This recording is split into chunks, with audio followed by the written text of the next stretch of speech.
We are in our Monday night shiur. The name. Our shiur is, Ariel. He made me crazy with the whole virtual reality thing. Abraham. Our shiur is L'Refuat Shlemat Daniel Shalom ben Rosa Shoshana, and also Le'ilun Nishmat Amalia Bat Thelma Tufacha. Yes.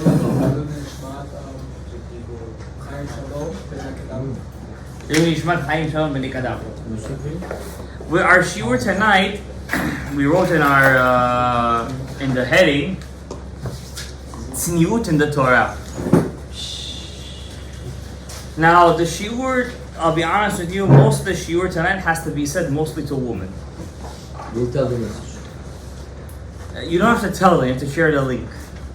It's not gonna sound the same from you or from the video, from the audio. But the concept of tzniut in the Torah is a very important concept. I'm just gonna, in general, I'm gonna say that in the alphabet, the Aleph Bet, we see a very interesting anomaly. There are letters that you spell them differently when they come at the end of the word. And those are the letters that we call mansapach. Right? We even have a special minhag on the last day of Sukkot. They take 5 aravot in Hoshana Rabbah, and at the end of Hoshana Rabbah, we take these 5 aravot and we smack them on the ground, and each smack, 5 smacks we do, we say it's minhag nevi'im, the tradition of prophets, and each smack is corresponding to one letter of the mansafach.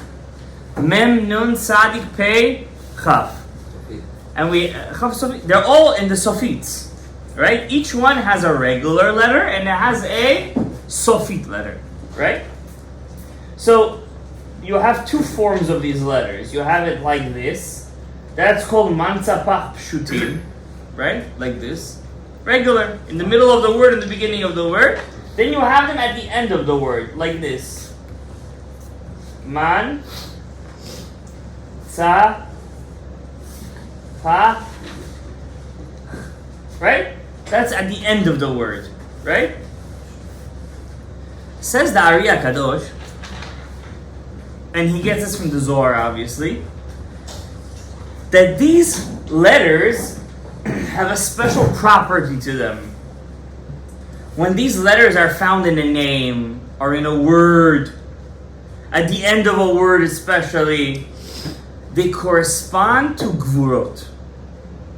That word has a lot of gvura. These 5 letters have a lot of judgment in them. When you have them in a word. In a word. Which way judgment? In every way possible. Now the question is it only when they're found in their end way? Or also even in their regular way? Yeah? According to almost 99.999% of Kabbalists, Mukubalim, only when they're found in the end form do they correspond to Gvura. Gvura means strict judgment. Except for one. And this one, he tilts the whole Moznaim. He's Rabbeinu Harashash. Rabbi Shalom Sharabi. Rabbi Shalom Sharabi says, opposite. These ones, they're the Gvurot. The first ones. Not these, he writes. And all the Kabbalists, Eliyahu Manin, Ben Ish Chai, they're all fighting to find out where does he have the source of this. Where in the Kivei Ari? Because it seems like the opposite when they're at the end. You see how they have long legs? Usually when a letter has a long leg, like a kuf, it means death. It's going from point A to point B.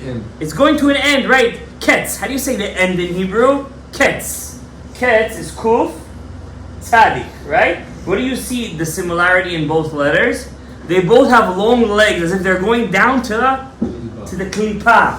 How do you say the first killer in Hebrew? The first killer was who?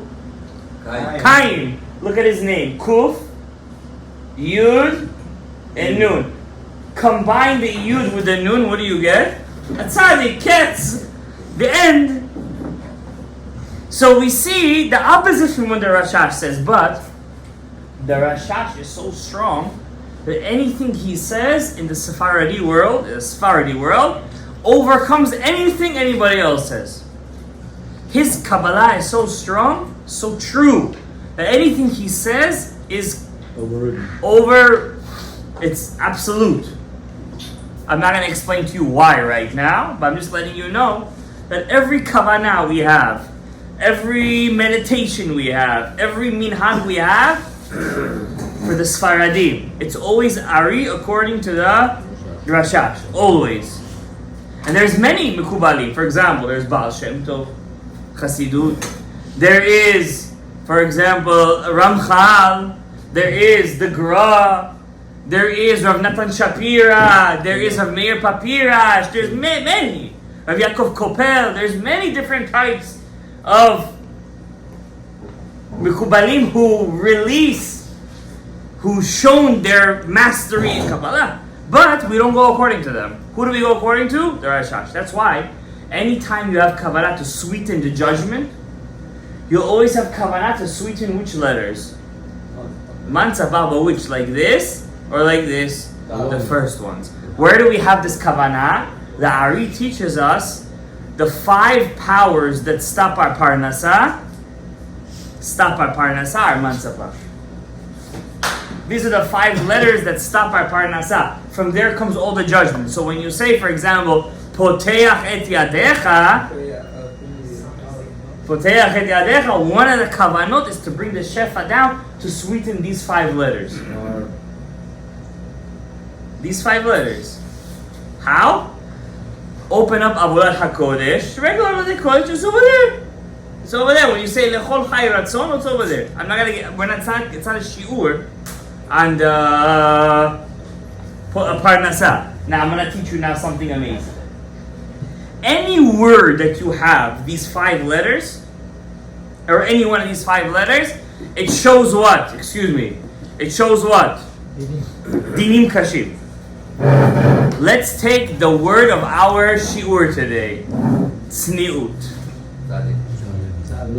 Tzad. Right away in the beginning, what do you have? A tzad. So the name itself denotes what? The word itself is what? Dinim Kashim. It's in the beginning of a word. Also tzaddik. Tzaddik. It's hard to be a tzaddik. Is it easy to be a tzaddik? No. It's Dinim Kashim. Person who wants to be a tzaddik, right away everybody is against him. You're a fanatic. You're crazy. You don't want to eat meat. You don't want to eat this chicken. You don't want to go to this wedding. What's wrong with you? A rabbi is officiating it. You're waking up too early in the morning. You're staying up too late at night learning Torah. You're crazy. Right? The usual. Mishigas, your haircut changed. You're Mishuga. So the letter Tzadik is in the beginning. You know right away what do you have there? Dinim. What's the next letter? Nun. Even worse. Nun Sofit. The Nun denotes something that can never be revealed. 50 gates of Binah. Tzniut. Tzniut. And so the Nun is also Din Kasher. So that means Tzniut is very hard. So you have Tzadik Nun Yud, Ayin, Vav, Taf. And in general, Taf is what? It's the last letter. Also Din Kasher. Ayin. What's Ayin? Where does all the Avonot come from? The Ayinayim. Tzniut is what? From the Lo taturu acharei levavchem v'acharei einechem asher etem zonim acharei. Everything comes from the Einayim. It's such a hard letter, the letter Ayin. For example, the name Immanuel. It starts with the letter Ayin. It's a name kasher. It's a very hard name. That's why the Yoshka people, what did they choose the name of their God to be? From the Torah? Immanuel. Yes. That's what they chose their name in Yeshaya. It says over there, Immanuel. They said this is the name of Yoshka. It's such a tough name, that letter Ayin, that the Ever the limb, the organ that's corresponding to the letter is named after the letter. Ayin. All the averot start with the ayin. Okay? So tzniut, we already established dinim kashim. It's very hard avera. It's very hard. And I'm going to repeat to you, our shiur today is really for women, it's not for men. There's tzniut by men too. There's also tzniut by men. There is. But mostly the tzniut bechitzoniut. On the outside, deal with women and not to men. There's laws of tzniut by tefillah, for example. Did you guys know if you're praying at home, you didn't make minyan, you're praying Maariv at home, you have to wear your shoes when you daven. You can't daven without your shoes on. What about slipper? Even with slipper, that's already b'di'avad. Lechatchila, you have to wear your shoes. You must. You're going to go in front of a king with your slippers? Would you go in front of the president with your slippers? Even Joe Biden, would you go in front of him with slippers? Even Joe Biden! No, you go in front of him with shoes, trust me. Even him, you'd go in front of him with shoes. It's kavod. You might fall. If you wear slippers, you might trip. No, you're not allowed to make fun of a king. You know, he is. You have to make a bracha when you see him. Absolutely, yeah. He's a president of the superpower of the world. Believe it or not, you can press the nuclear bomb and you could... He doesn't know what that is. That's already a different question. That's not our problem. At the end of the day, al tikalel melech, it says in the Shalom, right? To be very careful. But for a man, it's also tzniut. I told you guys a story on Shabbat. I was once in a shiur. A guy was fit and nice. He bent down and the whole Grand Canyon was showing over there. What was he trying to show over there? I don't know. A peach? What is it? Mother Shtiyot. Yeah, this is not tzniut. It's not tzniut. Right? In general, tzniut is for women. Why? I'm going to read you a Kaf HaChaim. The Kaf HaChaim has a big kasha. It's Shulchan Aruch's question. Person is running late to work. Or he's running late to his test. He's on the train. Zman Kriyat Shema. On the train, we know Ben Porat Yosef, Ben Porat Ayin. I haven't been on a train in years. But since I've been on the trains, I remember what used to go on over there. And it's not the most tzniut place. A lot of shtiyot go on over there. A lot of things. There is like this, there is like that, but definitely there's a lot of shtiyot over there. And you want to say Shema, and in front of you it's something erva. Something that's not tzanua. Are you allowed to say Shema? The Shulchan Aruch deals with a case, let's say, forget about the body, just the hair is showing. Just the hair. Of a Jew or a goy? A goy even. Even a goy. Not allowed. Huh? So says, there is a Zohar that says there are 5 ervas in Aisha. 5. These 5 correspond to the 5 letters of Mansapach. There is Se'ar Ba'isha Erva. I'm not going to make a mistake. There is Kol Ba'isha Erva. What? Voice. There is Yad Ba'isha Erva. Her hand. There is Shok Ba'isha Erva. The thigh.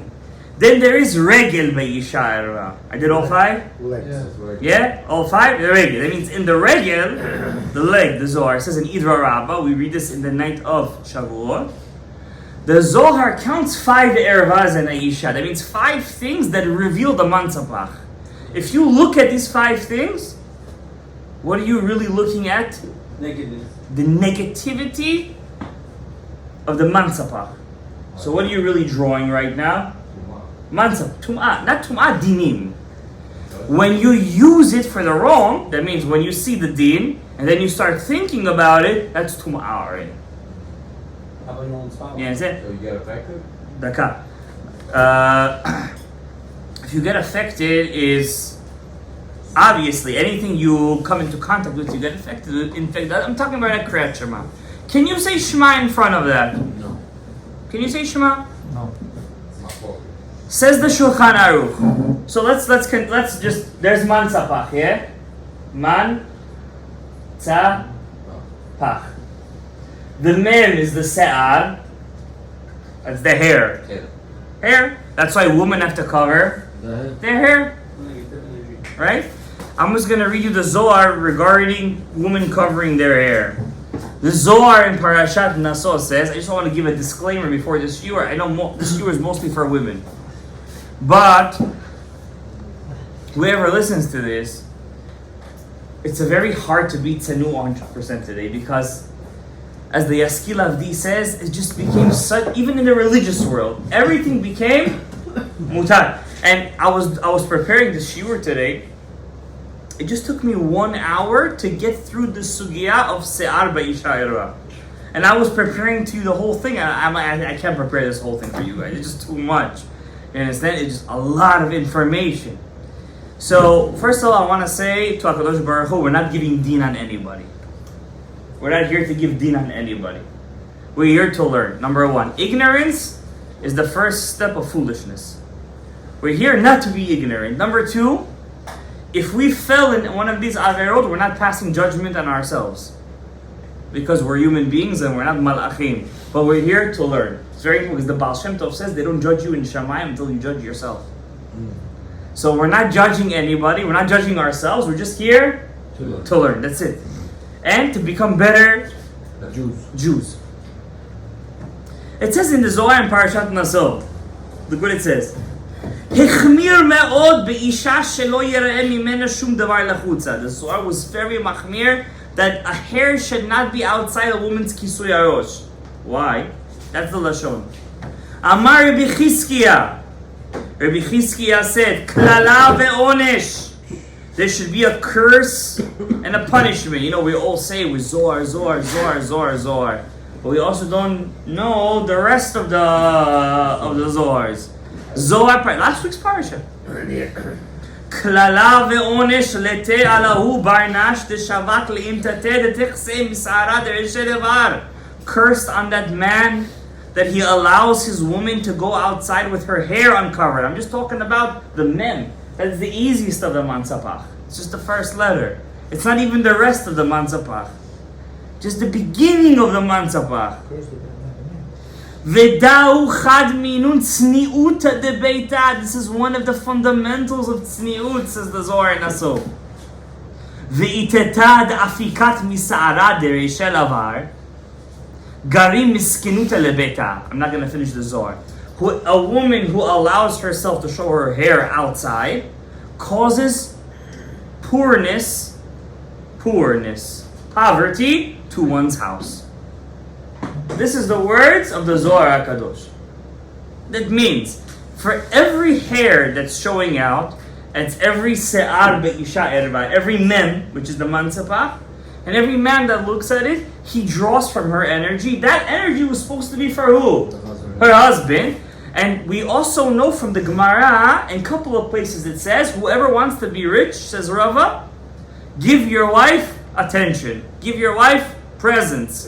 That means we have to give her mansapach bigger energy. Because the energy of money comes through her. It comes through her. But since you're not using it for yourself and it's being used for somebody else, where does it go to?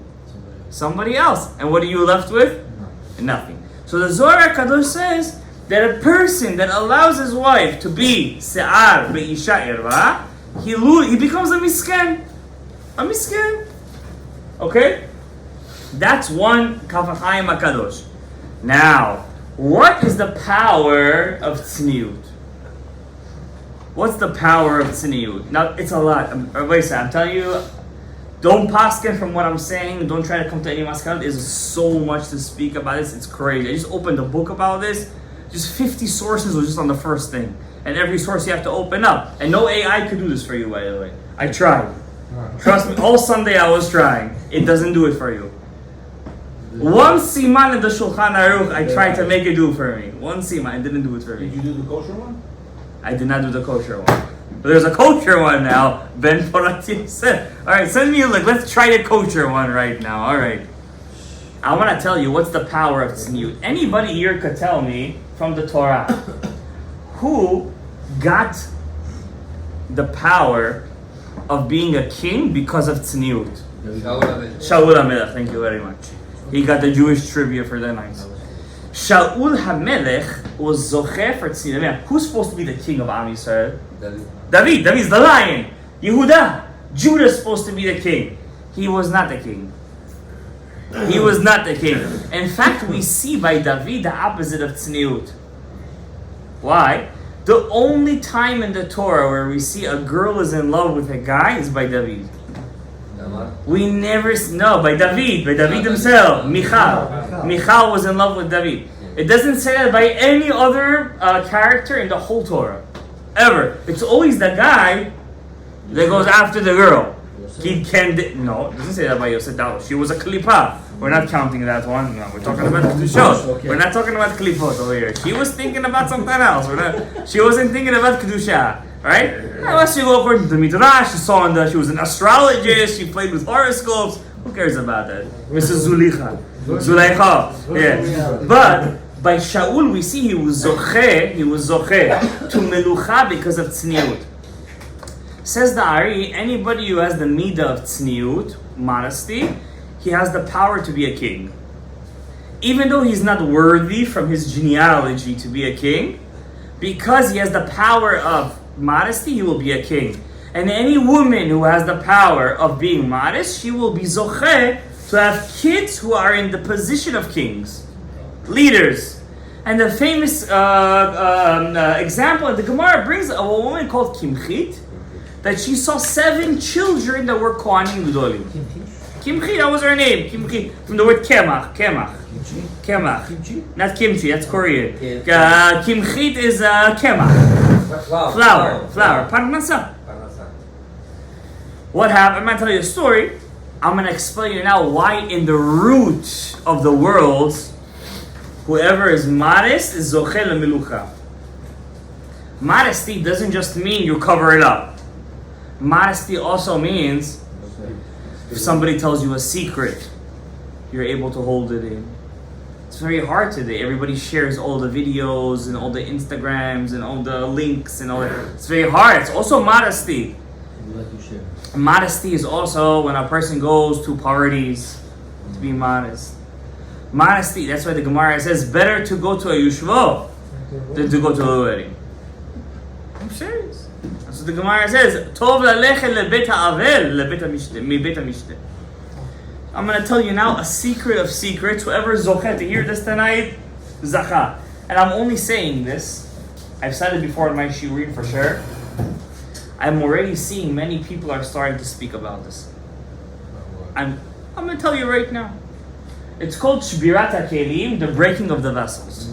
I've spoken about this before, but since I see it's already becoming a hot topic amongst many people, I'm going to speak about it in depth right now in my regular shiur. Usually I speak in Shari Orah, so Hayim I used to speak about it, now in Shabbat I speak about it.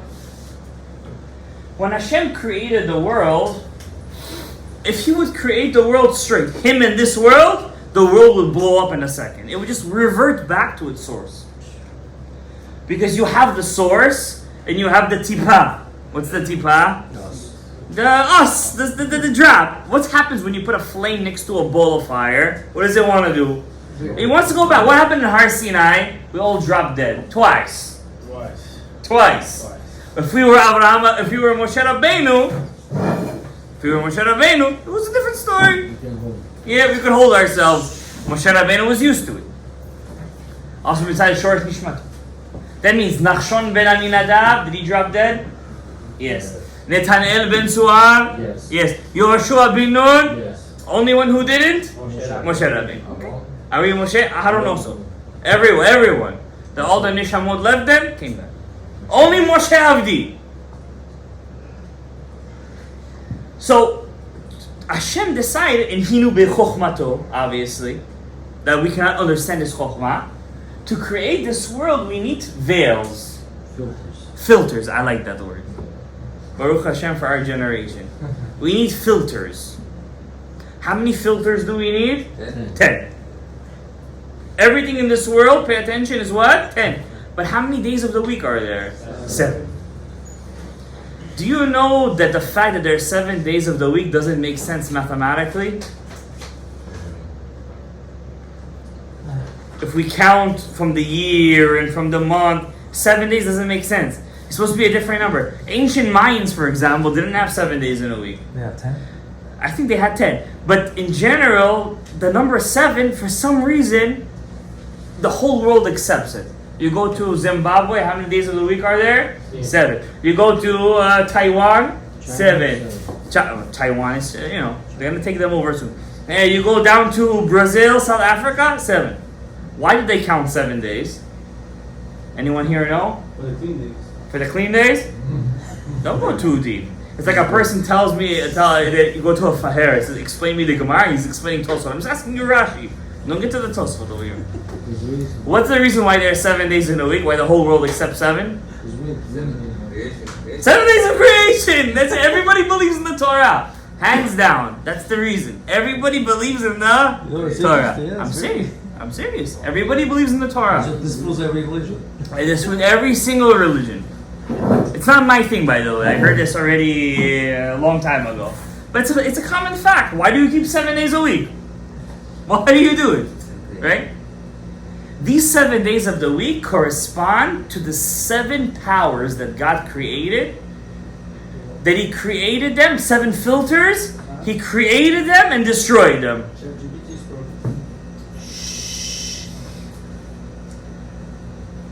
I once asked ChatGPT, you mentioning it, I asked him, I want to see how smart it was. I asked it, what are the 12 partsufim of Atzilut? They said it knew everything, I don't know. Karoshi, after he sent me that, I sent a message to ChatGPT, you guys need some more configuration, Baruch Hashem. It doesn't know everything, by the way. Alright? Don't get too about it. It's only the information that it's fed that it's feeding you. The first vessel that God created was supposed to be the vessel of Chesed. But since God created that filter mixed with sigim, dirt. You ever see gold when you first clean it? It's very dirty, right? So it had a different name. That name was Yovav, the first king of Edom. But let's call it Chesed, just for argument's sake. The next is Gvura. Then comes Tif Ered. Come on, L'Shem, wake up. Then comes, what's that for Tiferet? Huh? Netzach. וגם נצח ישראל לא ישקר. After Netzach is Hod. Now you can say Hod. Then after Hod is Yesod. And the last one is our favorite, David HaMelech, Malchut. These are the 7 filters that God created. Think about it as 7 different lenses. He created to show Himself in this world. What happened? When He brought down the light into each one, it was times 10. For argument's sake, times 10. That means it was 10. The light was 10 times the vessel. So what happened to the first vessel? It broke. Then it went down to the second. Again, times 10. What happened? Broke. No, because some of it went down. I'm not going to get too deep into it. You have to learn Otzrot Chaim. It went down to Tiferet. What happened? Broke. Netzach? Broke. Hod? Broke. Yesod? Broke. Oh. Then what happened? Malchut only had a little bit in it. It wasn't supposed to break. But since Malchut, the Shekhinah, the female energy is so weak, under pressure, when it's alone, what happens to it? It breaks. But says the Ari, something interesting happened. Could you imagine what kind of Eliyahu Hanavi you need to teach you such a thing? It's not written anywhere, that's what I'm telling you. Not in the Zohar, nowhere. Only Ari HaKadosh. When Yesod broke, it saw that the Malchut was about to break. So it decided to go down a part of it with the Malchut inside the vessel. To at least let it rule for a little. That part that went inside the Malchut, to let it live for a little bit from the Yesod, was called Shaul HaMelech. So the Ari says, if he went down to the Malchut, it was such a big light, how come Malchut didn't explode automatically? Because he came down Tzniut. He came down with modesty. And because he came down with modesty, says the Ari in Otzrot Chaim, he got the kingship. So really, who's supposed to get the kingship? Malchut, David HaMelech. But who got it first? Shaul. Because if it wasn't for Shaul in the premortal world, David wouldn't even be alive. He would have been a Nifel. You know what a Nifel is? A stillborn child. If it wasn't for the life that Shaul gave him, David would have been nothing. If it's not for Mashiach ben Yosef, there will never be a Mashiach ben David. Do you understand the reason why Hashem made the Etz Hadad before the Etz HaChaim now? Do you understand how everything is according to plan? How we are according to plan? What, Hashem couldn't just make him eat from Etz HaChaim? No! The Malchut needs the Etz Hadad Tov. It needs the Shaul HaMelech. Did he break eventually? Yes. But did he give enough life for David to bring him back to life? Yes. It's a life to life. That means Tzniut is a midah in the premortal world. It's a first midah that we see in Otzrot Chaim, by the way. It's the first midah. Besides for God's mercifulness, it's the first midah, Tzniut. Shaul zacha lemelucha. I'm going to read to you inside. Ne'emar b'Shaul, says the Otzrot Chaim, nechba el hakalim. When Shmuel came to give him the kingship, where was he? He was hiding in the warehouse. That means all the Jews came to Samuel, Shmuel, and he said, Shmuel HaNavi, we want a king. And Shmuel's like, you guys want a king? No problem, I'm a prophet. Let's do this. He gets the prophecy, Shaul HaMelech. Now what's the crazy thing? Shaul is from the Benjaminites. The smallest tribe. His family was the most insignificant family. So he's like, Shaul, now, if you're from the most insignificant family and you're chosen as king, what are you going to do? You're going to go up. That's what's up. What did he do? He was hiding between the wine barrels. Don't touch me. And he was very tall, by the way.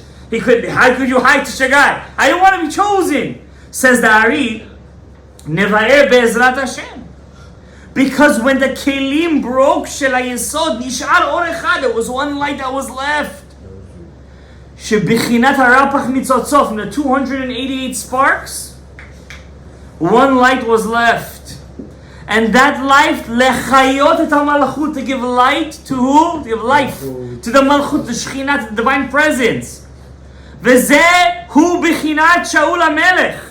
That's the aspect of Shaul HaMelech.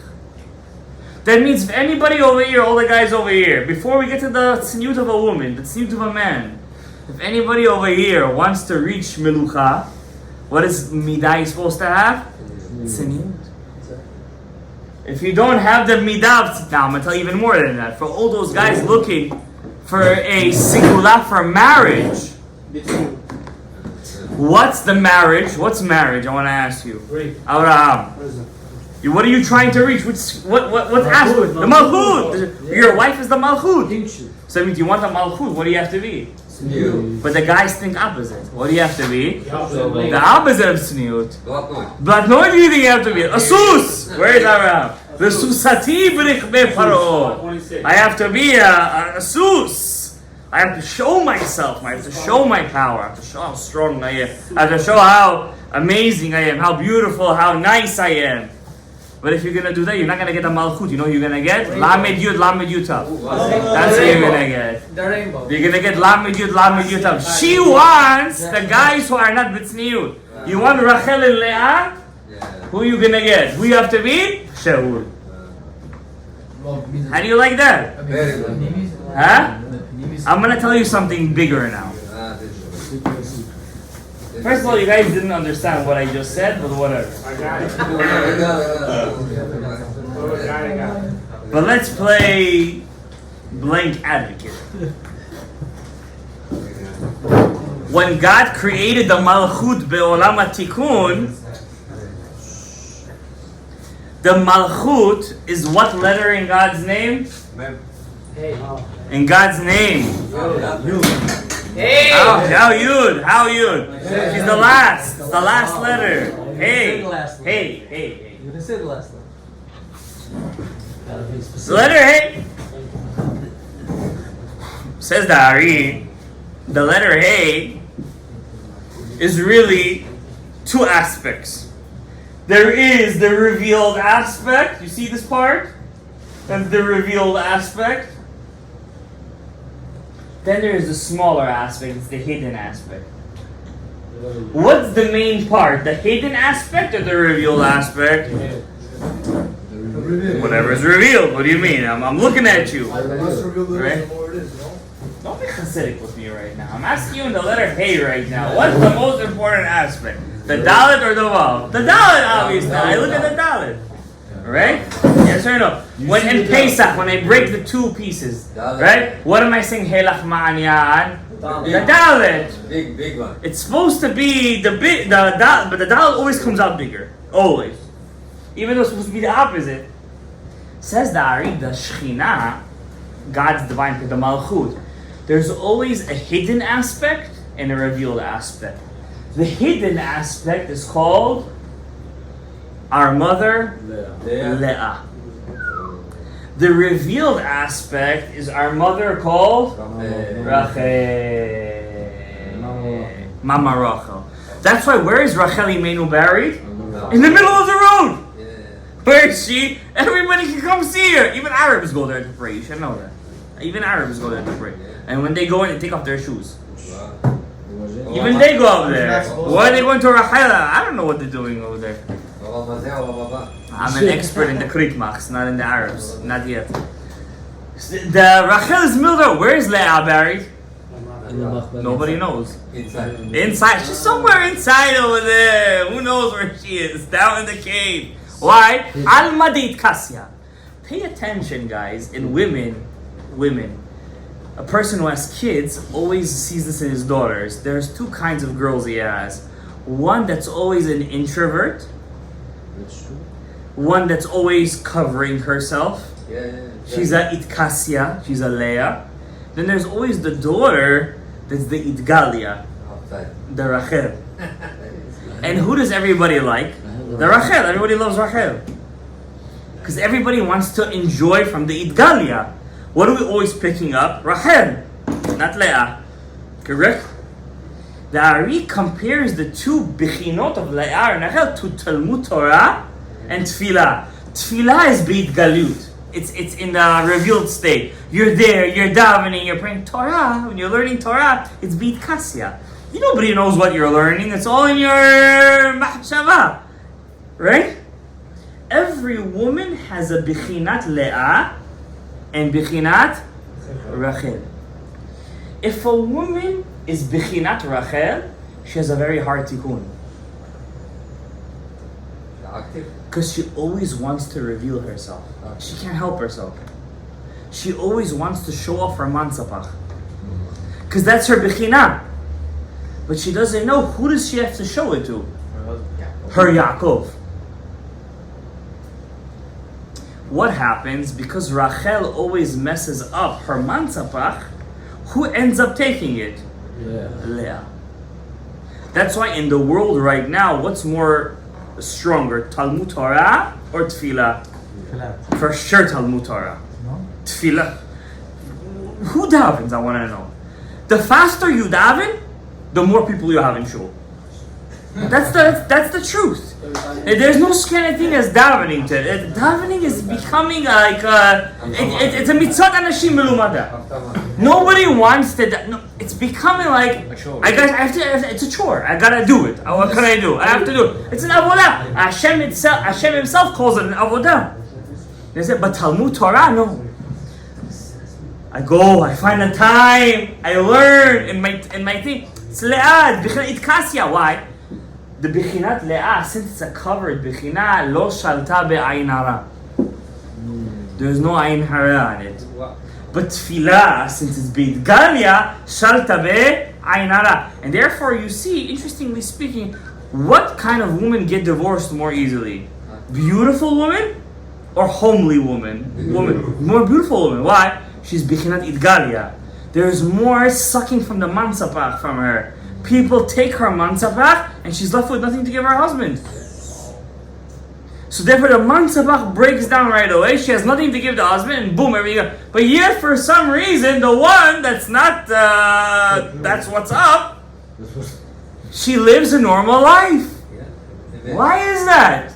Because her mansapach is not broken. You guys don't understand the power of the einayim. She goes to a wedding, 100 men look at her. How many men look at her? For sure 100, easy. Imagine the tum'ah she gets this one night in a wedding. Imagine the bichinah of shbirat hakelim that happens just in one night. It's impossible to even to weigh it. But on the other hand, somebody that's more chonegi, as they say, more homely, more tzanua, covers the hair, the mansapach is covered, the shok is covered, the yad is covered, as the Zohar.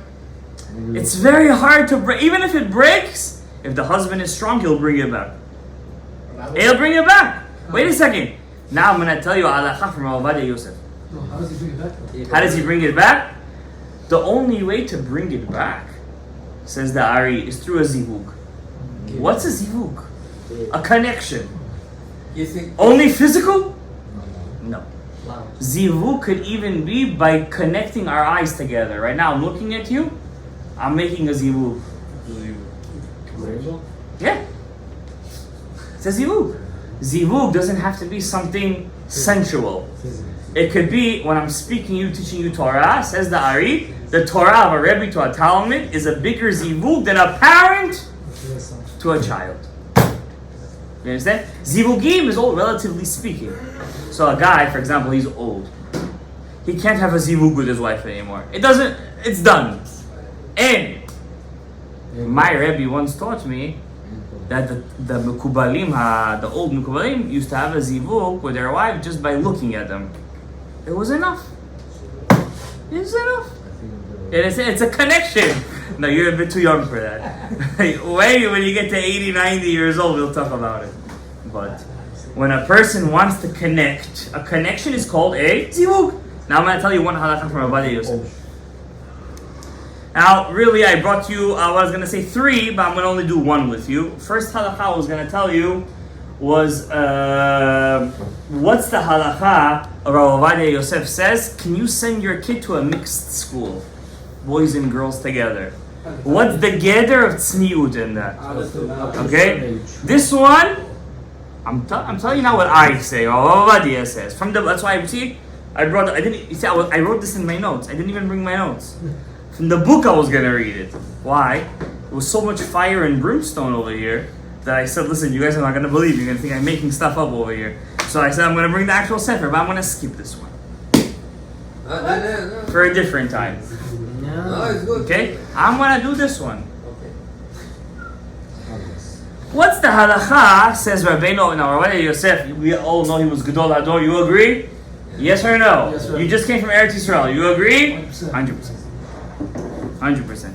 My son was born on his yortzeit, you know that. Gimel Cheshvan. Yeah.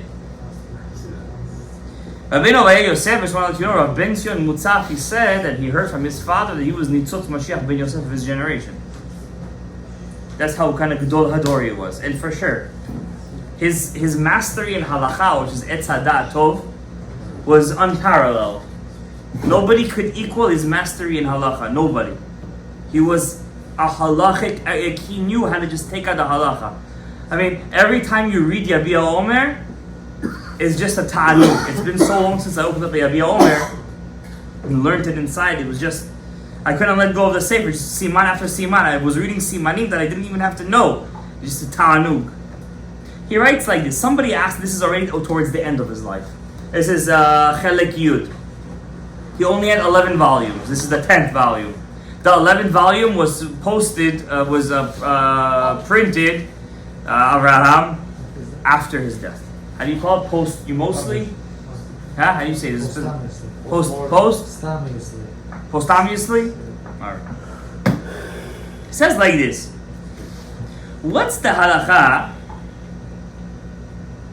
I was gonna read you the one that's not mixed boys and girls, but I ended up closing the one that I wanted to do and ended up with this one. I guess Hashem wanted it. Okay. What's the halacha? He writes to Avodah Yosef. This is the year 1985. He's writing to him, 1985. 23rd of Tevet, from the rabbi called Rav Yisrael HaKohen. What's the halacha? He writes, if I have a job in the education ministry, and in the education ministry I am in charge of classes in the public school, Jewish public school, and there are boys and girls learning together. Can I say that since it's because it's a mamlachti dati, religious public school, it's okay, boys and girls are together? Or do I have to make a balagan out of it? This was the question. Rav Ovadia Yosef. I'm repeating you to Rav Ovadia Yosef says, don't send me any letters, send it to Rav Ovadia Yosef. Alright, he's buried in Sanhedria, you can send Mekfetel, not to me, I didn't write the tshuva. I agree, obviously, who am I, but don't ask me any questions. He writes like this. The Gemara in Masechet Sukkah says in page 52, when Mashiach ben Yosef will die in Gog uMagog, Am Yisrael will sit down and cry family by family. They will do a hesped, eulogy. And the men will cry separately, and the women will cry separately. Says Rashi, Zeh HaNivu'ah al-Mashiach ben Yosef. This is the prophecy on the Messiah, the son of Joseph, that he will die b'milchemet Gog uMagog. V'kol ha'kahal yivku. And there's a prophecy that the whole Am Yisrael will cry over him. Says Rav Ovadia, Halo advarim kal v'chomer. It's a kal v'chomer. In the future, when Mashiach comes, will there be a Yetzer Hara? No. If there will be, it's very little. Kechut ha'sa'ara. Ve'en Yetzer Hara sholet bahem. There's no Yetzer Hara. Still says the Gemara, Ha'anashim levad. The men are separate. Ve'anashim levad. And the women are separate. Yetzer Hara sholet alehem. But when today in our generation, was there Yetzer Hara that are on top of us? Alachat, kama ve'kama. They have to be separate. I want to tell you a Sefer Charedim. We don't hold like the Sefer Charedim, we should. If I had the power, I would paskin like the Sefer Charedim. The Sefer Charedim says, any wedding where there's men and women sitting together, you're not allowed to bless certain blessings of Sheva Brachot. Which one? Shasimcha b'mono. That there's happiness in his house. Why can't you bless that blessing? Shasimcha b'mono, says Sefer Chasidim. Because there's no simcha in front of Hashem when there's hirhure avera. When there's thoughts of avera. That's how far the Sefer Chasidim goes. What do you want, the AI right now? What do you want? Rabbeinu Meiri b'Kiddushin says, Lo yilmad adam livno umanut ben anashim. You should never teach your kids a job that he has to deal with women. Shelo yeshev afilu lifnei hatinokot. That he shouldn't even work with in front of young women because of hirhure avera. Mikan anu lemedim, says Rav Ovadia Yosef, kama tzricha liot hafrada ben anashim lenashim. How there has to be a separation between men. Sheyitzram tokfam. The Yetzer Hara breaks a guy. He can't hold himself. Am I right or wrong? I think we could all agree. We're not passing on ourselves judgment like I said at the beginning of this year. We're just saying the facts. Ela gam ben yeladim veyeladot. Not only between men and women, also between children, male and female. Don't think just because they're in high school or they're in grade school, there's no Yetzer Hara. And who should know better? I'm a high school teacher. If I just tell you half of the stories that I hear in a 10th grade class, not only your hair is going to fall out, your beard hair is going to fall out. How was that? Not only your hair is going to fall out, your beard hair is going to fall out. I get afraid from the things I hear in the 10th grade class. I get afraid. Seriously, sometimes I can't teach for like 10 minutes. I have to sit do tshuva over there. Hatati, avidi, pashati, masha shamati. To that extent. To that extent. וכן כתב רבנו יהודה בספר חסידים. And they understand everything better than me and you. בספר חסידים. אל תערב בנים ובנות, don't mix boys and girls, פן יחטאו, ויבואו לידי עבירה וזימה. ואל תשמח בתולה במחול עם גבר. And a girl should not be sameach with a boy b'machol, even in a circle, because of hirurei avera. And says Rabbi Ovadia Yosef something crazy. Remember the story of Ruth? Remember and the Ruth and Shavuot, I told you how she was tzniut, how she bent down, she didn't take. And then when her mother-in-law told her, go down to the thing where your Shabbat called, she didn't listen to her. She only wore it when she got there, so people shouldn't say, I don't want to say he's going down there. Still, she made a mistake. Why? When she was collecting the wheat, says Rav Ovadia, he's quoting the Rishonim, Boaz told her, don't go to any field, stick with my girls. What did she tell her mother-in-law? He told me to stick to the boys, she said. And what did her mother-in-law tell her back? No, he said, the girls, Beruach HaKodesh. Because even a goy, no matter how tzaddik he is, still some lachluchit, some not tzniut is stuck inside the DNA. You can't break it. You know the halacha is if you see a ger, even after 10 generations, you can't make fun of goyim in front of him. If a ger converts, you can't make fun of non-Jews in front of him. Because still some part of him is connected. He cannot. He has to feel some connection.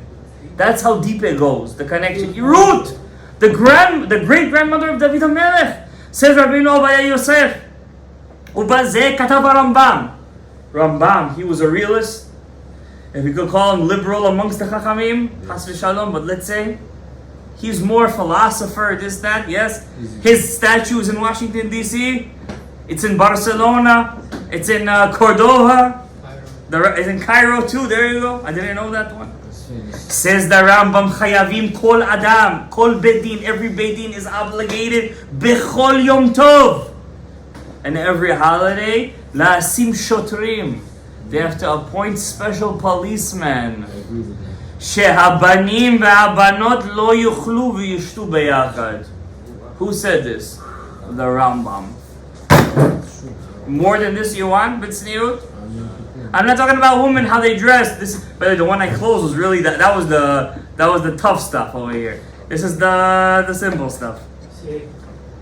And says over here, Yosef, even if the yeshiva is a religious yeshiva, but it's mixed, Chas v'shalom nishloach yeladecha b'makom hazeh. He says like this, Chas v'shalom. I'm not saying names, we don't say names or anything.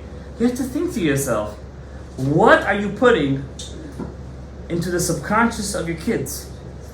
That it's okay? That it's not okay? That there's a geder b'tzniut? What's the spiritual difference that you're giving to the children? I want to ask you, what did the Sotah do already in the parasha? What did she do, the Sotah? What did she do? Just thought. She just thought of being with another guy. And her husband already got ruach kina'ah. Jealousy. Even she was alone with him. And he got the ruach kina'ah. What did she do?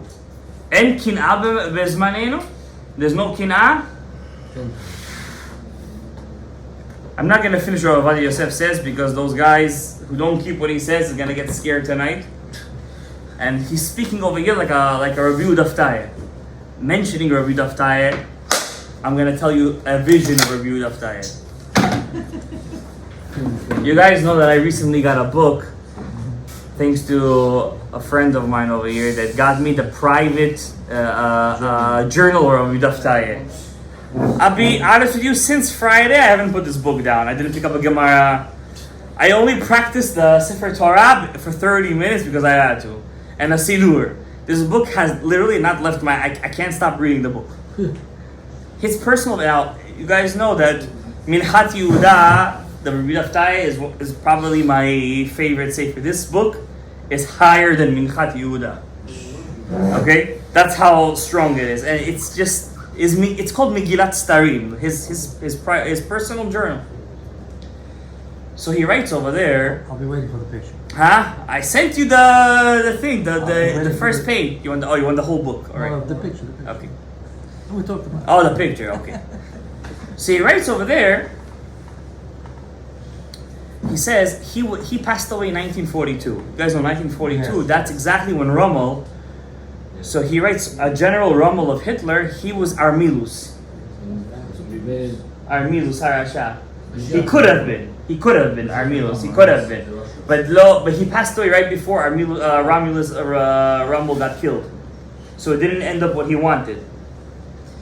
So he writes over there that he was in the time in Hebron, and right in that time, the Mufti of Jerusalem, the Arabs. You guys know when God came to the world, he said, guys, you guys want the Torah? First he went to Esav. What did Esav say? Listen, we need to kill. It's just in us. We need to slaughter. En malasot. Then he went to the Muslims. What did they say? We need the chimichangas. We love the chimmy. You understand? And what's the proof? When they go to the next world, quote unquote, what's waiting for them? 70 chimichangas. Alright? That's what they say. That's what they want. Okay, that's their Gan Eden. 70 of them. Why 70? Every nation of the world. There's 70 nations. They want one from every nation. Alright? Hopefully this is not my greatest English. So, Rabbi Naftali saw in the vision what ends up with the Muslims, with these Arabim who kill Am Yisrael, and they say, what's waiting for them b'olam haba? 70 betulot. They stay betulot. I'm telling you what Rabbi Naftali saw in Gehinnom. What's waiting for these people, these jihadists? Worse. I'm telling you what Rabbi Naftali saw. Don't make light of it. When they die, these Arabim, they get to Olam HaElyon, and as they want, a woman is waiting for them. Not just I want. From the 70. Yes. And he sees how they're lahut when they see to do the bi'ah, to do the act, the chimney, quote unquote. But when they go in, they can't come out. They're trapped. And it's such a trap that their ever, Rebbe Naftali sees, gets shriveled and destroyed. And they're yelling, we want out! A doctor comes, a malach, and feeds them. He said, you guys want 70? Now you're gonna get 70. Continue now. He gives them, and again, they're yesod. And again, they bring him another one. And like this, they go 70 times. But they said they want 70.